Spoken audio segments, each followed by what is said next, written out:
여러분 안녕하십니까, 진성호입니다.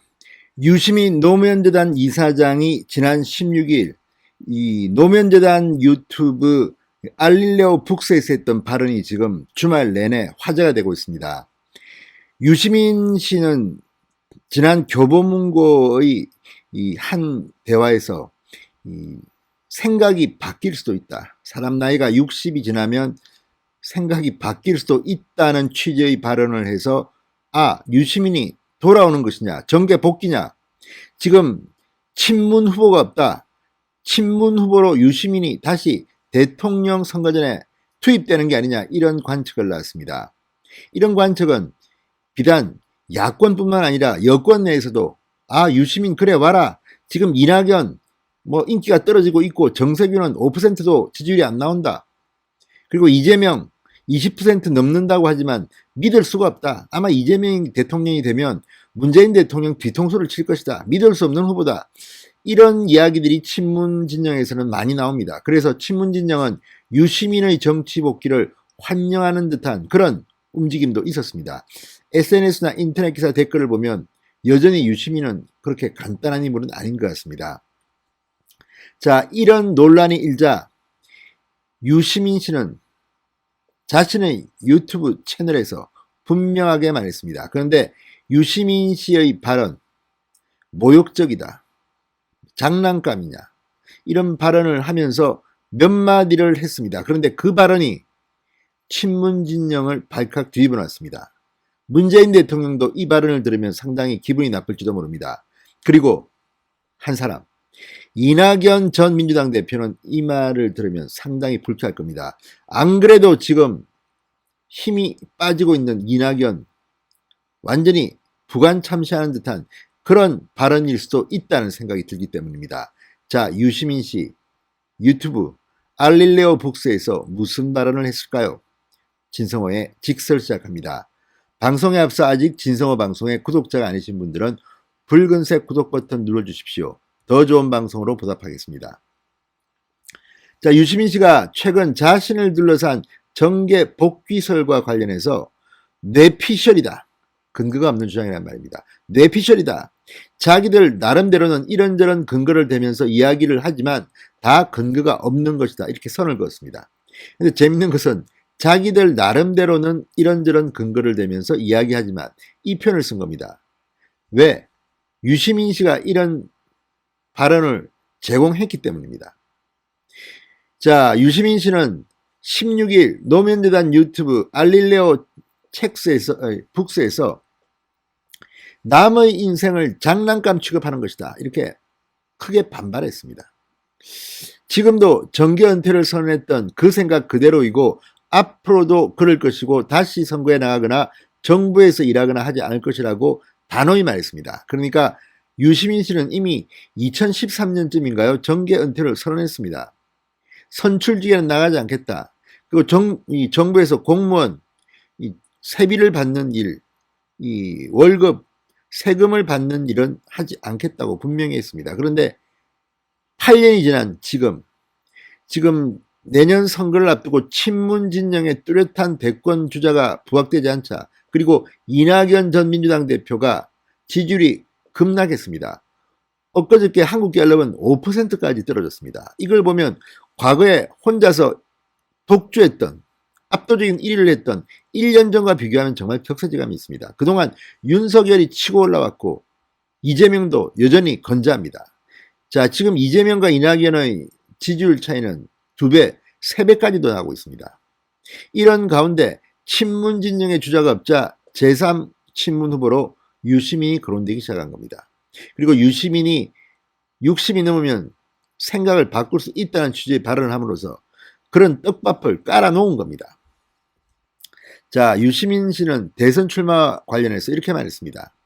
민주당이 서로 갈기갈기 찢어져서 악의다툼하는 것을 보고 싶은가 보다 짐작할 뿐이다. 대선 출마를 권유한 사람이 있느냐고 묻자 없다고 말했습니다. 자, 재밌는 것은 이 발언입니다. 민주당이 서로 갈기갈기 찢어져서 악의다툼하는 것을 보고 싶은가 보다 짐작할 뿐. 이 말은 무슨 말이냐? 자, 이번에도 민주당 원내대표 선거에서 윤호중 법사위원장이 압도적으로 선출됐습니다. 친문이 여전히 건재한 겁니다. 그런데도 불구하고 대선 후보 여론조사 지지율은 친문 진영이 맥을 못 칩니다. 반문의 기수였던 정말 문재인 대통령과 거의 엄청나게 치고받았던 이재명이 압도적인 1인 겁니다. 일부 친문들도 이재명 쪽으로 붙는다고 합니다. 요즘은 대세론이다. 이재명이 대세다. 이재명 기사도 요즘 친문들한테 아부하는 발언들을 꽤 합니다. 그렇지만 여전히 이재명은 머리를 굴리고 처신을 잘하는 편입니다. 그래서 친문으로 잘 보이지 않습니다. 그리고 이낙연은 최근에도 문재인 대통령과 관련해서 배신하지 않겠다는 취지의 발언을 해서 또 지지율이 떨어질 수도 있다고 봅니다. 자, 친문 진영 내에서는 이낙연 의리 있다 의리 있어 이렇게 말할지 모르지만 국민들은 지금 문재인 대통령을 크게 신뢰하지 않는 것 같습니다. 지지율이 폭락했기 때문입니다. 그리고 갈기갈기 찢어져서 아기다툼하는 것, 이 말이 유시민 입에서 나왔습니다. 이게 뭘 말하겠습니까? 지금 민주당의 사정을 잘 아는 유시민이 이런 것을 원하는 사람들이 있나 보다.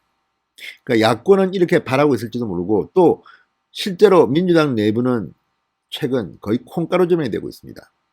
그런 것을 이야기하는 것 같습니다. 문재인 대통령은 화합총리라면서 김부겸을 지명했는데 민주당은 윤호중이 원내대표가 돼서 대통령 임기는 1년 남았지만 민주당 국회의원 임기는 3년 남았다. 그래서 당이 중심이 돼야 한다. 이런 취지의 발언을 하고 있습니다. 이걸 보면 문재인 대통령도 섭섭하지 않겠습니까? 그런 가운데 유시민이 핵심 인사가 이런 발언을 한 겁니다. 그리고 더 중요한 발언은 그 다음에 나옵니다. 친문 제3후보로 분류되는 데 대해서는 모욕적인 표현이라고 하면서 문재인 대통령을 정치적으로 지지하고 인간적으로 존경하는 시민들이 다음번 대통령 후보를 결정할 때 평소 문재인 대통령과 친하냐 안 친하냐 인연이 있느냐 없느냐로 선택한다는 전제를 까는 것이다. 이렇게 밝혔습니다. 이 발언이 중요합니다. 그러니까 대통령을 지지하고 존경한다는 친문 문바들을 이야기합니다. 이 문바들 친문 열혈 지지자들이 다음번 대통령 후보를 결정할 때 평소 문재인 대통령과 친하냐 안 친하냐 인연이 있느냐 없느냐 이거로 선택한다는 전제를 까는 것이다. 이 전제는 바람직하지 않다는 것을 의미하는 것으로 들립니다. 또 이런데 배팅하는 사람들에 대한 비판으로도 들립니다. 물론 유시민 씨의 속마음은 완전히 알 수는 없습니다. 그렇지만 이 발언의 이면에는 친문 제3후보로 본인이 거론되는 데 대해서 모욕적인 표현이라고 쓴 이유는 그 다음 이 발언에서 충분히 짐작이 갑니다. 그러니까 이낙연 전 대표 뭐 죽는 한이 있더라도 뭐 대통령을 지키겠다 이런 발언을 지난 15일 자가격리에서 풀리고 난 뒤 이 이낙연계 의원 20여 명 그리고 본인의 측근 그룹과 연쇄적으로 만나서 그런 취지의 발언을 했다고 보도가 됐습니다. 이낙연 전 대표는 아마도 이게 보도가 돼서 내가 문재인 대통령에게 이렇게 충성하고 있다, 배신하지 않겠다는 뜻을 분명히 밝혔다는 것을 부각시키고 싶었는지도 모릅니다. 그만큼 지금 이낙연 전 대표는 처지가 아주 힘들게 됐기 때문입니다. 4.7 재보궐선거는 참패했는데 본인은 그 현장에 가지도 못했습니다. 코로나 자가격리 때문입니다. 자, 그리고 지금 일부 강성 지지자들은 조국 탓이 아니라 이낙연 탓이다. 이낙연이 이번 선거 참패에 책임이 가장 크다. 이렇게 주장하기도 합니다. 자, 이런 가운데 유시민이 아주 묘한 유튜브 발언을 해서 지금 파장이 여의도에 크게 일고 있는 겁니다. 자, 이 밖에도 최근에 유시민 스토리라는 책이 나왔다고 합니다. 그런데 이 책에 대해서 저에 대한 책이지만 책을 쓴 작가분, 쓰게 된 이유나 경위, 책의 판매 등은 모두 저와 무관하다고 잘라 말했습니다.